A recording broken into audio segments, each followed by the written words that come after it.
listening to Give God 90, where we're not afraid of the tough biblical questions, because we will dig through the language, the culture, and the history to find the truth revealed in the words of our Creator.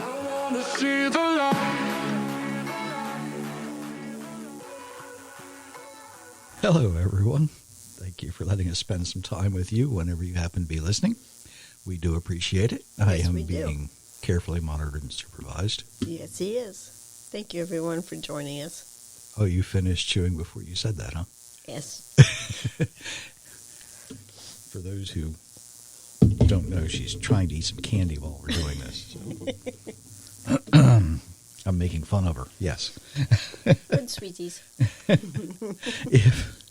If you like what you hear today, please hit those share buttons, like buttons, all those things. Just makes it easier for people to find us just like you did. So there's part of the advertisements.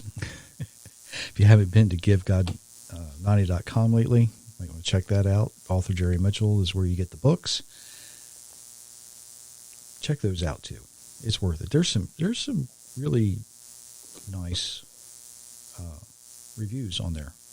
Kind of surprised me. So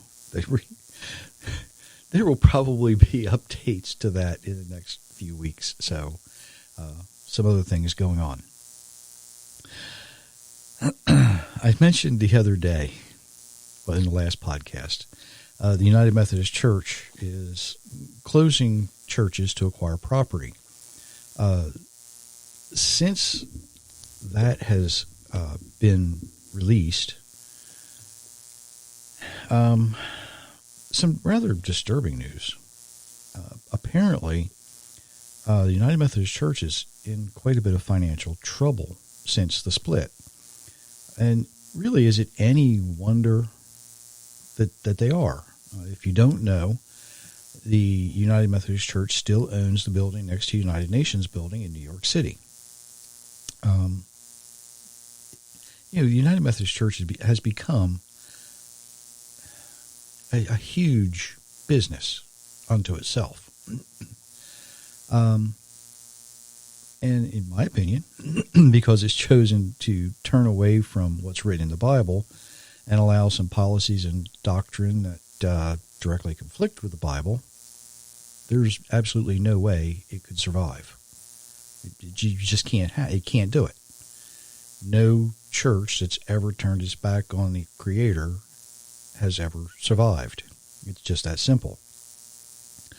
And the United Methodist Church did a really good job of keeping that quiet until a couple of churches actually had enough money to hire some very good attorneys and sue the church because of their policies. That's all in litigation currently because, well, some of the courts said, you know what? You can't steal from these people. It doesn't work this way. It's being appealed and is going through the litigation process. And because of the court action, a lot of things have come into the light, so to speak. And now we know that the DEI policies that the United Methodist Church put into place has led to the same fate, as some other companies that instituted those policies, right? DEI is supposed to mean diversity, equity, and inclusion. But what does it really mean? Didn't earn it. You didn't earn it. That's as plain and simple as it gets. Forcing an unqualified person into a position of employment or including someone in a group who doesn't belong in the group. Somebody who has no similar interest. It's always going to fail. Think about it this way. If you went to a doctor and instead of them being qualified as a medical practitioner, the person that you went to had a PhD in, theology. Right? That's what DEI policy does. And not to that exaggerated scale. Okay, I am really exaggerating the scale here for reasons of making you think about this. But I hope you understand what I mean.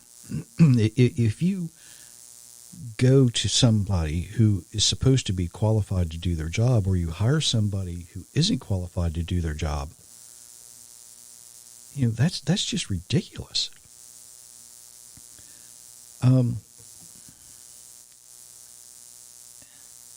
I've had this conversation, and I think I talked to Butch about this on one of the podcasts. Including somebody based on the color of their skin is equally as racist as excluding someone for the same reason. Hiring someone because of their sex or their lifestyle is equally harmful. Now, DEI is only one example of deception, because what it does is it deceives people. It makes them see something, or it tries to make them see something that isn't there. Oh, look, this person deserves this because they are something. You pick the something. Whether it's male, female, black, white, Asian, doesn't matter. It's the same argument I used against affirmative action a long time ago. Giving someone something based on what they are, rather than are they qualified to receive it, is a huge difference. When we look back through history, though, and I'm, fairly recent history, there are a lot of deceptions that were attempted to be forced on everyone. Everyone. In the United States, back in the late 70s, early 80s, they came up with the 55 mile per hour speed limit, right? And it was promoted as saving energy. Well, not every vehicle is equal either. Not every vehicle gets the same fuel economy at the same speed. Some get better fuel economy at different speeds because they're built differently, just like people are different. Now, if you have the exact same make, model, and all the same components, yeah, two cars are going to be kind of equal. But even then, the way you drive them might not be equal. So they're going to be different. The 55 mile an hour speed limit was realized as inefficient when they actually began putting mileage calculators in vehicles. And people could realize, hey, wait a minute, I'm not getting as good fuel economy at 55 as I am at maybe 61. Right? So that was something that was forced onto the American people, even though it was deception. They deceived the American people in order to promote something they wanted. Another thing is turning the temperature down in your homes to save heating cost. Now, it sounds great on top, but not every home is equal. In fact, most homes, even though they may be built the same, are different, right? Depending on the outside ambient air temperature, the insulation and the outside walls of the home, even the contents of the home itself, because some things retain heat longer than other things, right? All of these things make each house different. So depending on your home, your heat retention may work better if the outside air temperature is one thing than it does if it's something different. And the house next door might be completely different. It also depends on the source of the heat, right?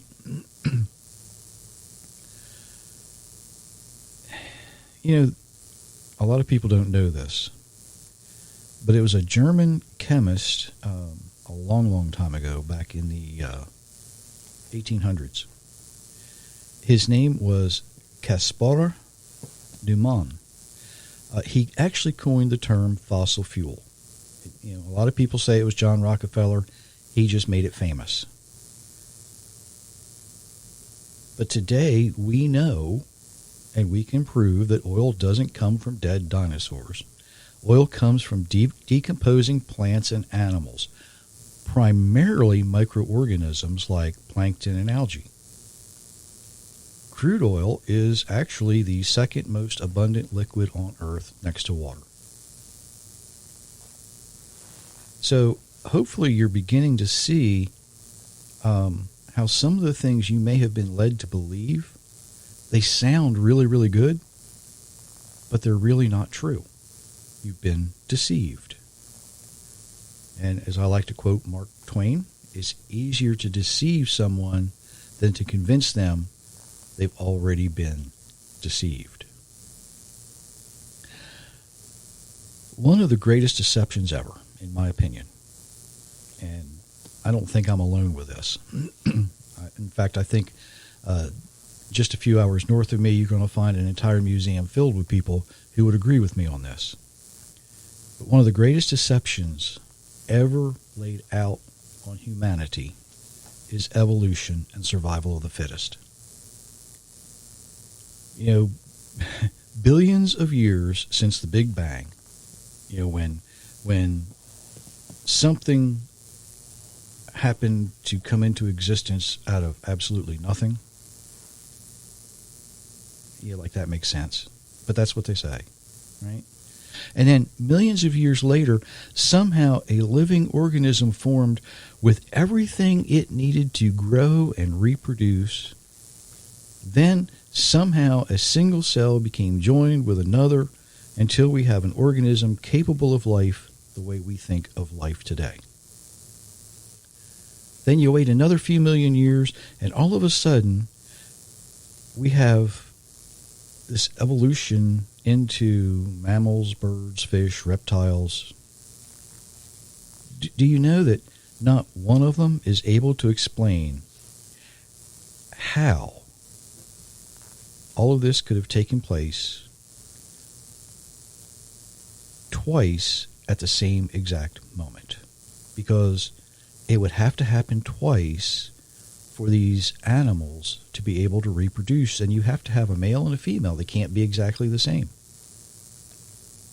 Cannot be exactly the same. Yet evolution is taught to every school child in the United States as gospel, and that makes it a state-funded religion. There's even some churches that include evolution as part of their doctrine, causing them to be in direct conflict with the Bible that they claim to represent. That's kind of odd, isn't it? Consider this, though. If I'm a salesperson for Company A, and I try to sell you something based on the benefits of Company B, who do I really represent? I would be deceiving you if you thought I was working for one while promoting another. You'd wonder if I'd lost my mind, right? Some of you might be wondering that anyway. But that's exactly what's happening today, because people are so far removed from the Bible and from creation, it's become much easier to deceive them. You might be wondering, well, what's the Bible have to say about all this? Well, just, give a listen to what Myra has to read. Be careful. Don't be fooled. Don't turn away and serve other gods. Don't worship them.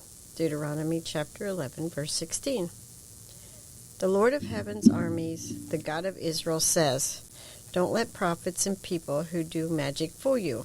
Don't listen to their dreams. They are prophesying lies. They are saying that their message is from me, but I did not send them, says the Lord. Jeremiah chapter 29, verses 8 and 9. No one who is dishonest will live in my house. No liars will stay around me. Psalms 101, verse 7. Those who plan evil mean to lie, but those who plan peace will be happy. Proverbs chapter 12, verse 20. The Lord says, these people say they love me. They show honor to me with words, but their hearts are far from me. The honor they show me is nothing but human rules they have memorized. Isaiah chapter 29, verse 13. So, deception comes from an evil heart, and it is carefully planned. And becoming a victim of deception leads us away from the Creator.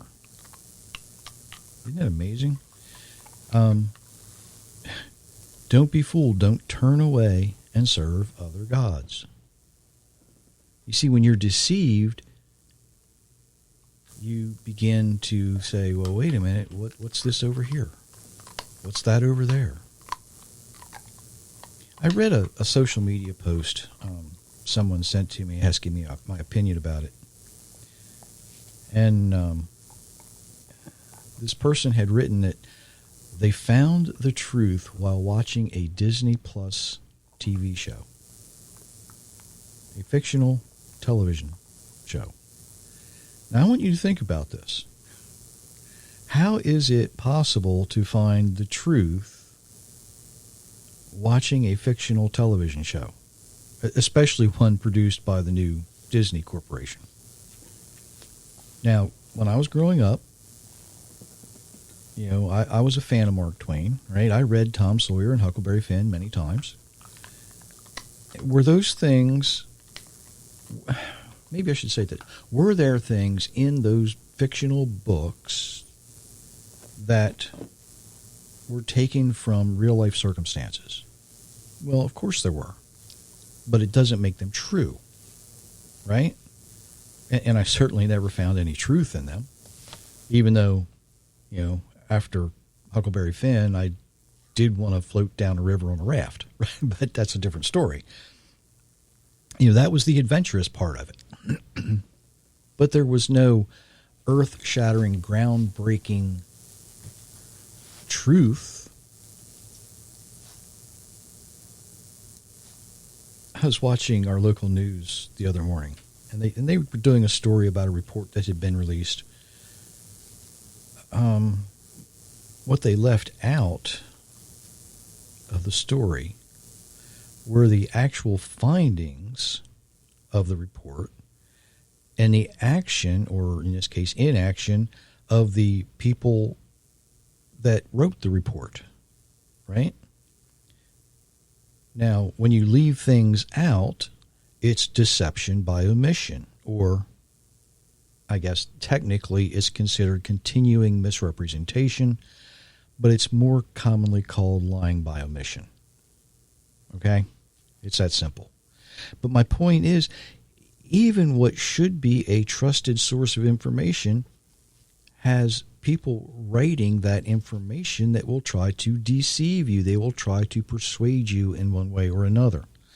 One of the things that was killing the social media platform Facebook was their so-called fact checkers, who actually turned out to be nothing more than, well, I'm going to put this bluntly, they were political hacks that rejected anything they didn't agree with.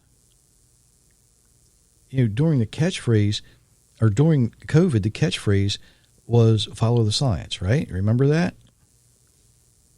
But they didn't allow anything that questioned their science, and therefore it's not science. Real science must be challenged through conflicting theorems and experiments, and then these things tested to obtain observable, repeatable outcomes. You see, you can't just say, this is the way it is, follow the science, until you test it and it's observable and repeatable. Just because I say so doesn't make it so. The only entity I know who has the authority in the entire universe to use the phrase, "I said it, so it must be true," is our Creator. It's that simple. He's the only one who can simply say, "Because I said so." How many times have we heard our parents say that? "Because I say so." Well, just because you say so, Mom, Dad, might not be true. But when the Almighty says it, you can take it to the bank. It's true. So, hopefully you're asking the question, how can I tell when I'm being deceived before I become a victim of deception? When we compare what we're being told with what we are able to verify that was written in the Bible. And that works with just about anything I can think of. It works with biology, it works with spirituality, and pretty much anything else. Everything from Adam to Zechariah, right? A to Z. Now, the Bible is not going to come out and tell you who killed John Kennedy. Right? That's a U.S. conspiracy for those folks living outside the United States. But the Bible will tell you how conspiracies work. It tells you a lot about conspiracy. You know, the Bible may not give us the direct formula for the speed of sound, but in the original language of Job 38, it mentions that lightning comes before thunder. Did you know that? I've always said, Job is the most scientific book in the Bible.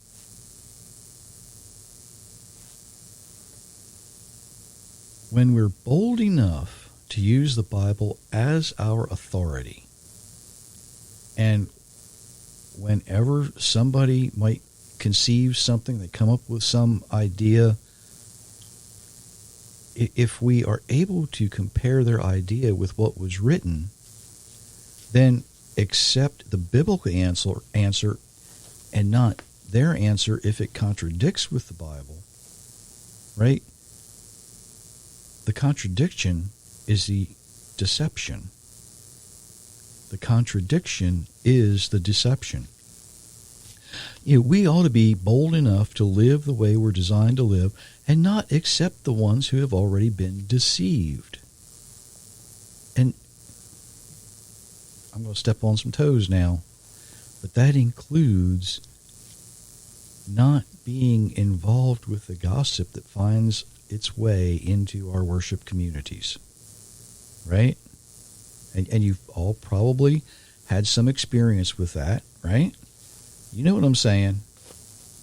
You know, somebody new comes in, oh, that family I heard, right?